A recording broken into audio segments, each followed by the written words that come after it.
कहते हैं इतिहास खुद को दोहराता है, और तब तक जब तक हम उससे कुछ सीख नहीं लेते। ऐसे ही एक बार फिर इतिहास खुद को दोहरा रहा था, एक ऐसी नई दुनिया में जहां राजाओं का नहीं, सिर्फ और सिर्फ रानियों का राज था। इनमें से ही एक ऐसी रानी थी जो न सिर्फ साहसी थी बल्कि चतुर, दयालु और प्रगतिशील भी। रानी केटायून। स्पेंता अरमाइटी, जिसकी कोख से पृथ्वी ने जन्म लिया था, उसी पृथ्वी की पहली संतान थी केटायून। स्वयं स्पेंता अरमाइटी का आशीर्वाद था केटायून पर। पृथ्वी का सबसे पहला राज्य था जर्शिया, जिस पर केटायून का राज था। स्पेंता अरमाइटी ने अपनी 7 देवदूतों की मदद से केटायून के लिए एक भव्य महल का निर्माण किया। 13 अमूल्य रत्नों से सजा एक सिंहासन बनाया गया, जिस पर केटायून सिमुर्ग पक्षी के परों से बने मुकुट को पहनकर विराजमान हुई। केटायून ने अपनी बुद्धिमत्ता और दूरदर्शिता से जर्शिया पर राज किया। उसकी प्रजा उससे इतनी खुश थी कि उसे प्यार और सम्मान से रानियों की रानी के नाम से संबोधित किया जाने लगा था।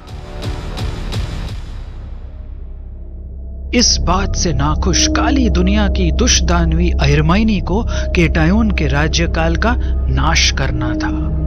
वो जानती थी कि केटायून के रहते लोग अच्छाई में मानने लगे थे, बुराई की हार हो रही थी, चारों तरफ शांति और समृद्धि का वातावरण था। अहिरमाइनी ने अपनी क्रूरता का जाल बिछाया। शिमिन केटायून की एक लौती बेटी थी, जर्शिया की राजकुमारी। शिमिन जब पैदा हुई थी, उसके चेहरे पर एक अलौकिक रोशनी थी। वो अपनी मां केटायून की ही तरह चतुर, दयालु और प्रगतिशील होने के साथ साथ बड़ी ही हठी और आजाद ख्यालों वाली थी। वो हर सुबह जंगल के रास्ते नदी के किनारे अकेले टहलने जाया करती थी। ऐसी ही एक सुबह नदी के किनारे शिमिन को एक सुंदर आकर्षक लड़की मिली। उसने अपना नाम अर्नवाज बताया। अर्नवाज, तुम्हारा नाम तुम्हारी तरह बेहद सुंदर है। मैं शिमिन, जर्शिया की राजकुमारी। अर्नवाज ने नदी के ठंडे पानी में अपना हाथ डुबोते हुए बेझिझक होकर कहा, तुम भी कम सुंदर नहीं शिमिन। तुम इस नदी के किनारे अक्सर आती हो क्या अर्नवाज? नहीं, पर अब लगता है तुमसे मिलने की लालसा में रोज आना पड़ेगा। अर्नवाज ने नदी के ठंडे पानी को शिमिन पर हल्के से उड़ाते हुए जवाब दिया। दोनों एक दूसरे की आंखों में बस देखते रह गए। दोनों में गहरी दोस्ती हो गई और वो रोज वहीं नदी के किनारे मिलने लगी। कुछ ही दिनों में शिमिन 18 साल की होने वाली थी। चंद्र ग्रहण वाली रात उसका राज्य अभिषेक किया जाने वाला था, जिसके उपरांत शिमिन अपनी मां रानी केटायून की जगह जर्शिया की रानी घोषित की जाने वाली थी। राजमहल में राज्य अभिषेक की तैयारियां चल रही थी। एक सुबह शिमिन को पानी से तरबर महल में दाखिल होता देख रानी केटायून ने उसे रोककर पूछा, ये कहां से आ रही हैं आप? आपको भली भांति पता है कि कुछ ही दिनों बाद आपका राज्य अभिषेक होने वाला है और आपका बचपना अभी गया नहीं। हम नदी के किनारे अपनी सखी से मिलने गए थे माँ। सखी?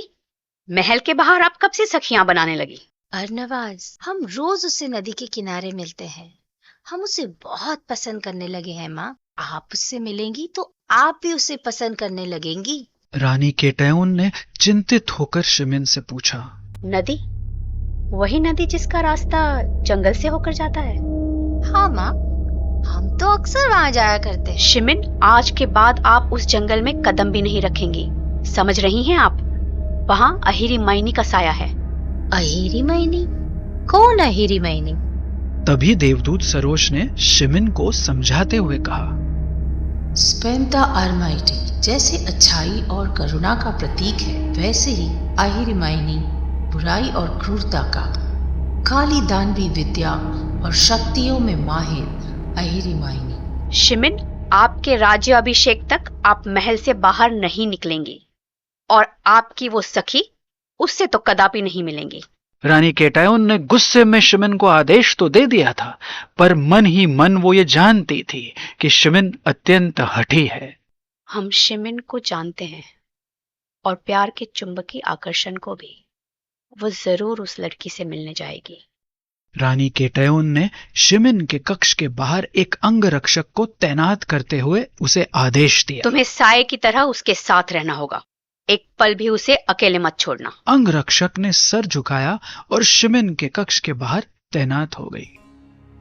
3 दिन और 3 लंबी रातें शिमिन बेचैनी और आतुरता से अरनवास को मिलने के लिए तड़पती रही। रह रहकर उसे ऐसा लगता जैसे अरनवाज उसे नदी के किनारे बुला रही हो। शिमिन, तुम आ रही हो ना मुझसे मिलने? शिमिन, शिमिन, शिमिन।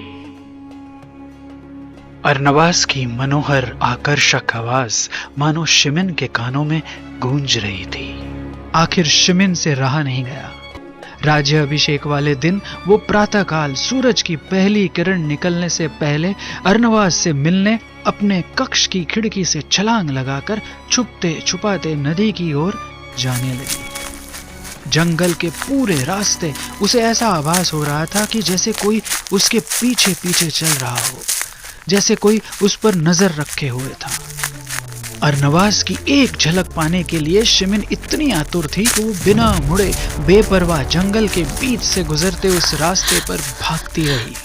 भागते भागते वो नदी के किनारे आ पहुंची। नदी के किनारे पहुंचते ही शिमिन को अपने पीछे फिर कोई आहट सुनाई दी, जैसे कोई उसके ठीक पीछे खड़ा हो। उसने साहस जुटाकर पीछे मुड़कर देखा और चौंक गई। कौन जंगल के पूरे रास्ते शिमिन का पीछा कर रहा था? कौन था जो नदी के किनारे ठीक शिमिन के पीछे खड़ा था? क्या वो हरमाइनी थी या कोई